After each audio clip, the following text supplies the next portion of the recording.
Vasanth TV ரசிகர்களுக்கு வணக்கம். இன்னைக்கும் நம்மளுடைய சினிபுத்துல சினிமா பத்தின பல விஷயங்களை பார்க்க போறோம். சுதா கோங்கராவுடைய இயக்கத்துல பராசக்தின்ற திரைப்படத்துல சிவகார்த்திகேயன் நடிச்சிட்டு இருக்காங்க. கூட அதர்வா, ரவிமோகன் அப்படின்னு சொல்லி நிறைய நடிகர்கள் சேர்ந்து நடிச்சிட்டு இருக்காங்க. இந்த படத்துடைய ஷூட்டிங் இன்னுமே ரொம்ப விறுவிறுப்பா போய்கிட்டு தான் இருக்கு. என்னன்னா ஓரளவுக்கு பிரேக்ல இருக்கு. காரணம் என்னன்னா சிவகார்த்திகேயனுடைய போர்ஷன் மட்டும் எடுக்கிறதுக்காக காத்துக்கிட்டு இருக்காங்க. ஏன்னா ஏஆர் முருகதாஸோட இயக்கத்துல மதுராசி திரைப்படத்துடைய ஷூட்டிங்ல சிவகார்த்திகேயன் பிஸியா இருக்கிறதுனால இங்க கொஞ்சம் டைம் வர முடியல. அதனாலதான் இன்னும் கொஞ்சம் டிலே ஆகிட்டே போயிட்டு இன்னும் ஒரு 40 days ஷூட் இருக்கு. அது முடிச்சா இந்த படம் கம்ப்ளீட் அப்படின்ற மாதிரி சொல்லிட்டாங்க. ஆனா ஜனநாயகன் தளபதி விஜயோடைய நடிப்புல உருவாகிற திரைப்படம், அந்த படத்துடைய ரிலீஸ் டேட் அப்பவே சிவகார்த்திகேயன் திரைப்படமான இந்த பராசக்தி திரைப்படத்துடைய ரிலீஸ் டேட் வச்சிருக்காங்களே, இதுக்கு என்ன காரணம்னு தெரிஞ்சுக்கலாமா அப்படின்ற மாதிரிலாம் இப்போ ரசிகர்கள் குழப்பத்தில் இருக்காங்க. ஏன்னா இந்த கோட் படத்துல துப்பாக்கியை புடிங்க சிவா அப்படின்னு சொன்னாரு, நீங்க பண்றதெல்லாம் வேற மாதிரி இருக்கேப்பா அப்படின்ற மாதிரி தான் இருக்கு. என்னது தளபதிக்கு இவர் போட்டியா அப்படின்ற மாதிரிலாம் பேசுறாங்க. ஆனா இதுக்கு சுதா கோங்கரா சைட்ல இருந்து என்ன சொல்லியிருக்காங்கன்னா, ஆல்மோஸ்ட் தயாரிப்பாளர் படம் ஸ்டார்ட் பண்ணும் போதே இதான் டேட் அப்படின்னு சொல்லி ஃபிக்ஸ் பண்ணிட்டாங்க. அதுல இருந்து இன்னும் மாறல. மேபி இதுக்கப்புறம் சான்சஸ் இருக்குமா இல்லையானு தெரியலன்ற மாதிரி சொல்லியிருக்காங்க. அதனால இந்த படத்துடைய ரிலீஸ் டேட் இப்போ வரைக்கும் ஜனநாயகன் படம் ரிலீஸ் ஆகிற டேட்லேயே ரிலீஸ் ஆகுது அப்படின்ற மாதிரி மட்டும் நம்ம வச்சுக்கலாமே தவிர்த்து, சிவகார்த்திகேயனும் அடுத்தடுத்த படங்கள்னு சொல்லி சைன் ஆகிட்டே இருக்காங்க. ஸோ சீக்கிரமாக அவங்களுடைய படங்களும் ரிலீஸ் ஆக வேண்டிய கட்டாயத்தில் இருக்கு. ஏன்னா இப்போ மதுராசி படம், இது முடிச்சதுக்கப்புறம் பராசக்தி, இன்னும் 2-3 திரைப்படத்தில் சைன் ஆகியிருக்காங்க. நமக்கு தெரிஞ்ச மாதிரி ஆல்ரெடி டான் திரைப்படத்தை எடுத்த இயக்குனரோட இன்னொரு படம் பண்ண போகிறாங்க அப்படின்ற மாதிரிலாம் சொல்லிக்கிட்டு இருக்காங்க. ஸோ வரிசையாக படங்கள் நிறைய வர காத்திருக்கு. ஸோ கூடவே அப்டேட்ஸும் நிறைய வரும் அப்படின்ற மாதிரி எதிர்பார்க்கலாம். கல்கி 2898 படத்துடைய செகண்ட் பார்ட் தி ராஜா சாப் ஸ்பிரிட் அப்படின்னு சொல்லி நிறைய படங்கள் இப்போ பிரபாஸோடைய நடிப்பில் ரிலீஸ் ஆக காத்திருக்கு. இந்த படத்துடைய ஷூட்டிங் எல்லாம் ஓடிக்கிட்டே இருக்கு. ஒரு சில திரைப்படங்கள் ரிலீஸ்க்கு ரெடியாக இருக்குது அப்படின்ற மாதிரிலாம் சொல்கிறாங்க.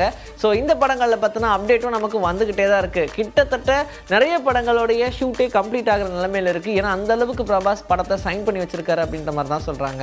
ஸோ இதில் முக்கியமாக நம்ம பார்க்க வேண்டியது சந்தீப் ரெட்டி வங்காவுடைய இயக்கத்தில் உருவாகிற ஸ்பிரிட் அப்படின்ற திரைப்படம்.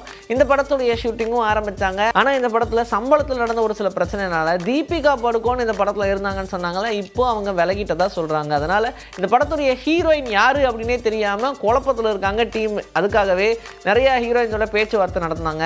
ஆனால் அதில் அவங்க ப்ரையாரிட்டைஸ் பண்ணியிருக்கிறது இப்போ ஏஸ் அப்படின்ற ஒரு திரைப்படம் ரிலீஸ் ஆச்சு இல்லையா, இந்த படத்தில் கதாநாயகியாக நடித்த ருக்மணி வசந்த் கிட்ட பேச்சுவார்த்தை நடத்தியிருக்காங்க. ருக்மணி வசந்துமே இப்போ ஓகே அப்படின்ற மாதிரிலாம் சொல்கிறாங்களாம். அதனால் சீக்கிரமாக பிரபாஸ்க்கு ஜோடி அவங்க நடிப்பாங்களா இல்லையா அப்படின்ற ஒரு அப்டேட் நமக்கு வரும் அப்படின்னு எதிர்பார்க்கலாம். ருக்மணி வசந்துமே தமிழில் அடுத்தபடியாக மதுராசி அப்படின்ற திரைப்படத்தில் சிவகார்த்திகேயனோட இணைஞ்சு நடிச்சிருக்காங்க. அதனால் இன்னும் நிறைய திரைப்படங்கள் தமிழ்லேயே அவங்களுக்கு சைன் ஆக சான்ஸ் இருக்குது அப்படின்ற மாதிரி தான் எதிர்பார்க்குறாங்க.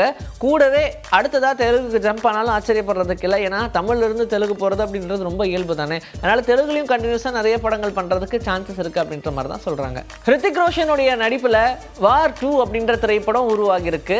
இந்த படத்தில் ஜூனியர் என்டிஆரும் நடிச்சிருக்காருன்றது நமக்கு தெரிஞ்சது தான். படத்தை பெரிய பட்ஜெட்டில் எடுத்திருக்காங்க. படத்துடைய டீசர் ரிலீஸ் பண்ணி ரசிகர்கள் மத்தியில் ஒரு பெரிய வரவேற்பு அப்படின்னு சொல்லலாம். ஜூனியர் என்டிஆர் தெலுங்குல பெரிய சக்ஸஸ். இவருடைய தேவாரா திரைப்படத்துடைய பாடலாக இருக்கட்டும், தேவாரா படத்துடைய நிறைய அப்டேட்ஸாக இருக்கட்டும், எல்லாமே நம்ம ஒன்றா பார்த்துட்டே இருந்தோம். அதில் சுட்டுமல்லி சாங்லாம் தமிழ்லையுமே சூப்பர் டூப்பர் ஹிட் அப்படின்ற மாதிரி தான் சொல்லணும். இப்படி இருக்கும்போது அடுத்ததாக இவருடைய கட்டம் எப்படி இருக்கும் அப்படின்னு பார்த்தா, நாங்கள் நேராக பாலிவுட்டுக்கு போயிடுறாங்க அப்படின்ற மாதிரி சொன்னாங்க. ஏன்னா தமிழெல்லாம் படம் பண்ண போகிறதா சொன்னாங்க. அதை பற்றி பெருசாக எந்த ஒரு அப்டேட்டும் வரல. ஆனால் பாலிவுட்டில் நான் போய் படம் பண்ணுறேன்னு சொன்னாங்க. அதுதான் இந்த வார் 2 அப்படின்ற படம். இந்த படத்துடைய அப்டேட்டாக நமக்கு வரும்போது பெரிய லெவலில் எல்லாரும் எதிர்பார்த்தாங்க. ஆனால் இந்த படத்துடைய டீசர் பார்த்ததுக்கப்புறம் எல்லா சைட்ல இருந்துமே, எல்லா லாங்குவேஜ்ல இருந்துமே ஜூனியர் என்டிஆருக்கு பாராட்டு மழையாக குவிஞ்சுக்கிட்டு இருக்கு. ஸோ இதிலிருந்து இந்த வார் திரைப்படத்தில் ரசிகர்களை பெரிய லெவலில் கவருவாங்க அப்படின்ற மாதிரி தான் நம்பப்படுது. அண்ட் அவருமே சொன்ன விஷயம் என்னன்னா, இந்த வார் 2 திரைப்படத்துக்கு நீங்கள் எல்லாரும் ஆதரவு கொடுத்ததுக்கு ரொம்ப நன்றி. படம் 14ஆம் தேதி ஆகஸ்ட் ரிலீஸ் ஆகுது. அது வரைக்கும் வெயிட் பண்ணுங்க, என்னாலையும் வெயிட் பண்ண முடியல அப்படின்ற மாதிரிலாம் நிறைய விஷயங்களை ஷேர் பண்ணியிருக்காரு. மீனாட்சி சௌத்ரி அப்படின்னு சொல்லும்போது கோட் படத்தில் அவங்களுக்கு பெரிய கேரக்டர் எதுவும் இல்லைனாலும் அடுத்ததான் சமாளிக்கிறேன் பாரு அப்படின்னு சொல்லி லக்கி பாஸ்கர் அப்படின்ற படம் என்னதான் தெலுங்கு படமாக இருந்தாலும் வெங்கி அட்லூருடைய இயக்கத்தில் அந்த படம் டிகியுடைய நடிப்பில் ரிலீஸ் ஆகி எல்லா லாங்குவேஜ்லையுமே ஒரு பெரிய வரவேற்பை கொடுத்துருக்கு அப்படின்னு தான் சொல்லணும். இந்த வரிசையில் நமக்கு தெரிஞ்ச மாதிரி கொலை, சிங்கப்பூர் சலூன்னு நிறைய திரைப்படங்கள்லாம் நடிச்சிருப்பாங்க மீனாட்சி சௌத்ரி. ஆனால் அப்படியே தெலுங்குக்கு போயிட்டாங்க. தெலுங்குல இப்போ ரீசெண்டாக ரிலீஸ் ஆன சங்கராந்திக்கு வஸ்துநாமம் அப்படின்ற படம் ரிலீஸ் ஆகி பொங்கலில் பெரிய அளவில் ஒரு பிளாக் பஸ்டர் ஹிட்டாக அமைஞ்சது அப்படின்னு தான் சொல்லணும். சரி, அடுத்ததான் என்னென்ன படங்கள் அப்படின்னு பார்த்தா, மறுபடியும் தெலுங்குலேயே தான் பிஸியாக இருக்கிற நாக சைதன்யாவுடைய 24வது திரைப்படம், நவீன் பாலிஷெட்டியோடைய அடுத்த திரைப்படம் அப்படின்னு சொல்லி எங்கேஜிங்காக இப்போ ஷூட்டெல்லாம் போய்கிட்டு இருக்கு. ஆனால் தமிழ் பக்கம் வரமாட்டீங்க அப்படின்னு கேட்டால் வரேன் அப்படின்னு சொல்லிட்டே இருந்தாங்க. இப்போ அதுக்கான நேரம் வந்துருச்சு. விக்ரமுடைய 63வது திரைப்படத்தில் மீனாட்சி சௌத்ரி தான் கதாநாயகியாக நடிக்க போகிறாங்க அப்படின்ற மாதிரி ஒரு அப்டேட் வந்திருக்கு. ஏன்னா விக்ரம் 63 திரைப்படத்தை மனோனா அஸ்வின் தான் இயக்குறாரு. ஆல்ரெடி நமக்கு தெரிஞ்ச மாதிரி மண்டேலா, மாவீரன் இந்த மாதிரியான திரைப்படங்களை இயக்கிய மனோனா அஸ்வின் தான் இந்த படத்தை இயக்க போகிறாங்க. அதனால விக்ரம் அவர்களுடைய கேரக்டரே ரொம்ப டிஃப்ரெண்ட்டாக இருக்க போகுது. ஏன்னா மாவீரன் படத்தில் சிவகார்த்திகேயனையே மாற்றி தானே காமிச்சிங்க அப்படின்ற மாதிரிலாம் எல்லாரும் சொல்கிறாங்க. அதனால் இந்த ஆக்டிங்கும் நிறைய டிஃப்ரென்ஸ் இருக்க போகுது. அண்ட் விக்ரமுடைய கேரக்டரைசேஷன் இதில் பார்த்து செதுக்கி இருக்கிறதாவும் சொல்கிறாங்க. மீனாட்சி சௌத்ரி தான் இந்த படத்துக்கு கதாநாயகி அப்படின்ற மாதிரிலாம் கன்ஃபார்ம் பண்ணியிருக்காங்களாம். அதனால் இதை பற்றின அஃபிஷியல் அப்டேட் ஒன்று வரும்னு நம்ம எதிர்பார்க்கலாம். இன்னைக்கு நம்மளுடைய சினிபூத்தில் சினிமா பற்றின பல விஷயங்களை பார்த்தாச்சு. இதே மாதிரி அடுத்த எபிசோட உங்களை நான் வந்து சந்திக்கிறேன். This is bye from Vijay Sri. Take care.